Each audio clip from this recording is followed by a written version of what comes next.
अस्सलाम वालेकुम, बो न्यूज़ हेडक्वार्टर्स में खुश आमदीद। मैं हूं मोहम्मद कामरान। मैं हूं आमना अकरम और मैं हूं शाइस्ता शहजाद। बुलेटिन का आगाज करेंगे। सबसे पहले आपको खबर देंगे, हुकूमत ने पेट्रोल और डीजल की कीमतों में कमी का ऐलान कर दिया है। वजारत खजाना की जानिब से जारी नोटिफिकेशन के मुताबिक पेट्रोल की फी लीटर कीमत में ₹1.55 जबकि हाई स्पीड डीजल की फी लीटर कीमत में ₹3 की कमी की गई है। कमी के बाद 1 लीटर पेट्रोल ₹110.35 और हाई स्पीड डीजल ₹113.08 में दस्तयाब होगा। नोटिफिकेशन के मुताबिक मट्टी के तेल में भी ₹1.55 और लाइट स्पीड डीजल की कीमत में ₹1.56 कम किए गए हैं। पेट्रोलियम मसनूआत की नई कीमतें रात 12 बजे से नाफिजुल अमल होंगी।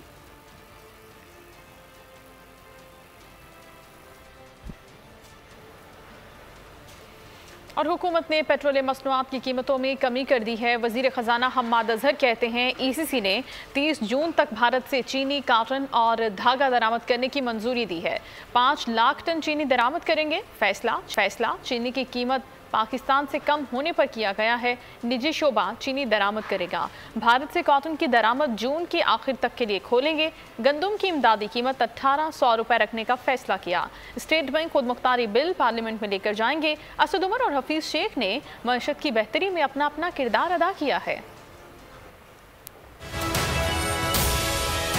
सबसे पहला फैसला तो ये किया है कि पेट्रोल जो ये फैसला ECC से तो रिलेटेड नहीं है, लेकिन वज़ीर आज़म साहब के मुशावरत के बाद हम ये अनाउंस कर रहे हैं कि पेट्रोल और डीज़ल की कीमतों में कमी करेंगे। पेट्रोल की कीमत में ₹1.5 लीटर कमी और डीज़ल की कीमत में ₹3 लीटर कमी जो है हम कर रहे हैं। कपास हर साल पाकिस्तान में लाखों टन इम्पोर्ट होती है, पहली मरतबा नहीं होएगी। सिर्फ इंडिया से अब हम जो है वो खोल रहे हैं ताकि हमारी खास तौर पर जो SMEs हैं वो फ़ायदा उठा सकें। हमने तो जो स्टेट बैंक की ऑटोनॉमी का बिल है, वो जो इंटरनेशनल बेस्ट प्रैक्टिसेस हैं, बाकी तमाम ममालिक का जो तजर्बा है वो सामने रख के किया है। और पार्लियामेंट ही सॉवरन है इस मुल्क के अंदर, कोई और इदारा सॉवरन नहीं है।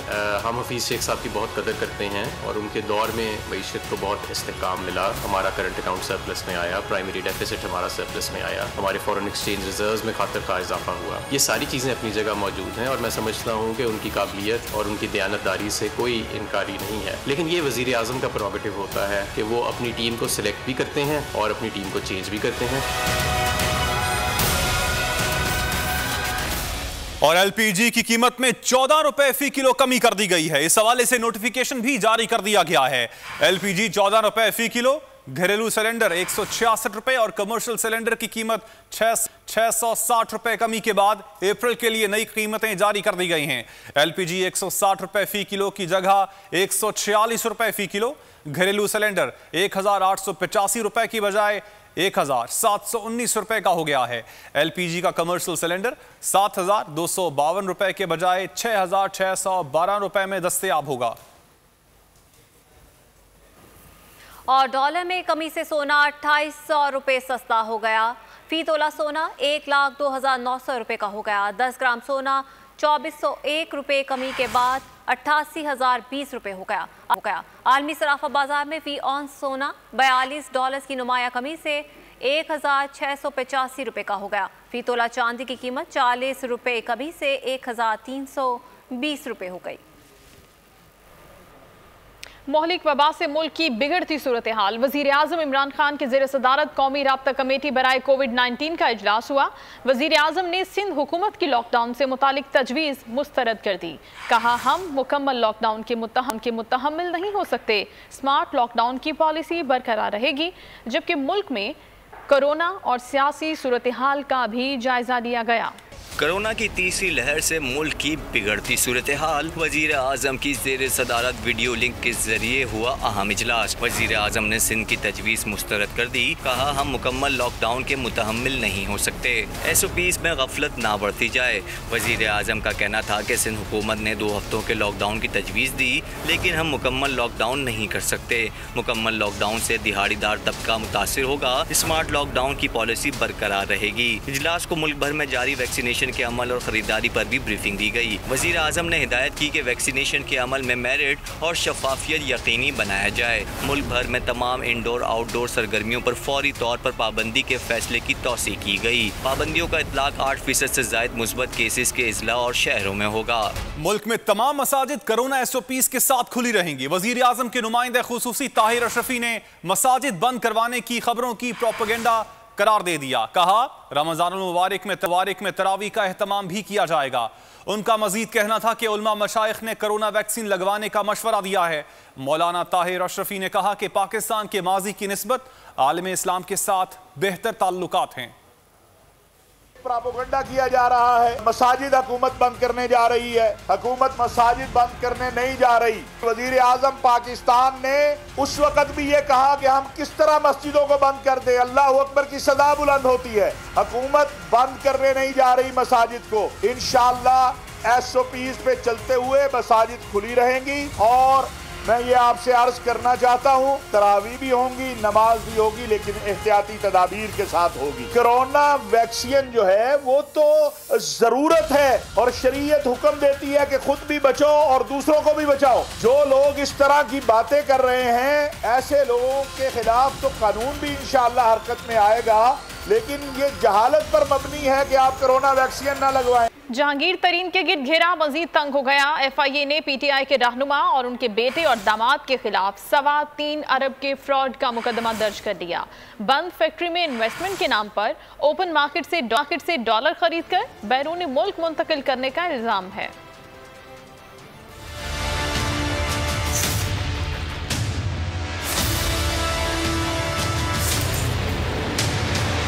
3 अरब 14 करोड़ का मालियाती फ्रॉड। जहांगीर तरीन, बेटे अली तरीन और दामाद के खिलाफ मुकदमा दर्ज। FIA ने कच्चा चट्टा खोलकर रख दिया।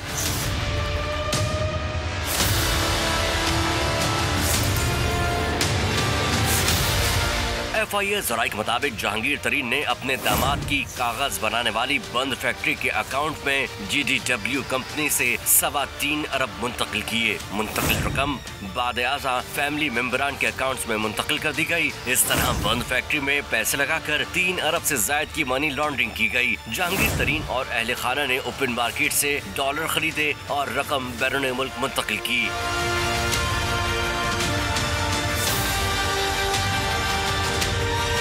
FIA ने जहांगीर तरीन के दस्तराज साबिक सेक्रेटरी ज़राअत राना नसीम के खिलाफ भी मुकदमा दर्ज कर दिया है। राना नसीम बतौर चीफ फाइनेंशियल ऑफिसर जहांगीर तरीन की कंपनी में काम कर रहे हैं। उन पर गन्ने की खरीदारी में गबन का इल्जाम है।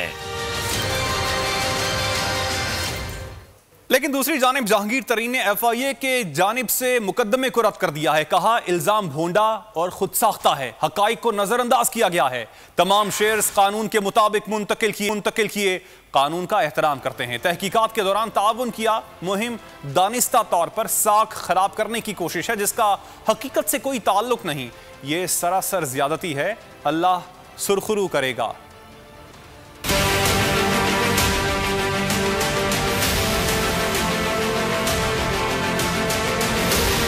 FIA के इल्जामात बेबुनियाद और मनगढ़ंत हैं। JDW की फारूकी बल्ब में सरमायाकारी एक हकीकी कारोबारी ट्रांसैक्शन थी।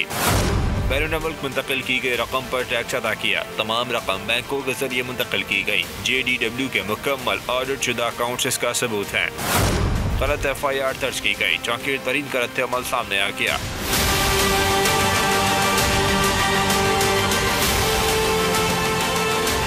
ये कंपनी की दूसरी कंपनी में सरमायाकारी थी।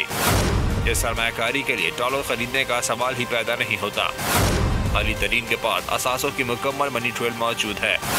तमाम असासे डिक्लेयर हैं, टैक्स अदा करते हैं। FIA को तमाम कागजात मुहैया कर चुका हूँ। जहांगीर तरीन ने मज़ीद कहा निजी ऑडिट फर्म पहले ही कंपनियों के अकाउंट्स को दुरुस्त करार दे चुकी है। माली अमूर पर हर तरह से क्लीन है। ट्वीट में कहा नोटिस का बमा ठोस शवाहिद तफसीली जवाब जमा करा चुका हूँ। दुख है कुछ साबित न होने पर बहतान तराशी की जा रही है। और दूसरी जानिब नवाज शरीफ के खिलाफ एवनफील्ड अल अजीज़िया और फ्लैगशिप रेफरेंस में नैब की अपीलें जल्द समाअत के लिए मुकर्रर की जाएं।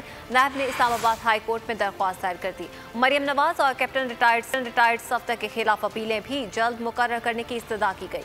नैब ने मौक़िफ़ अपनाया कि तीनों अपीलों में जवाब तैयार कर लिया है, अदालती मुआवनत के लिए तैयार है।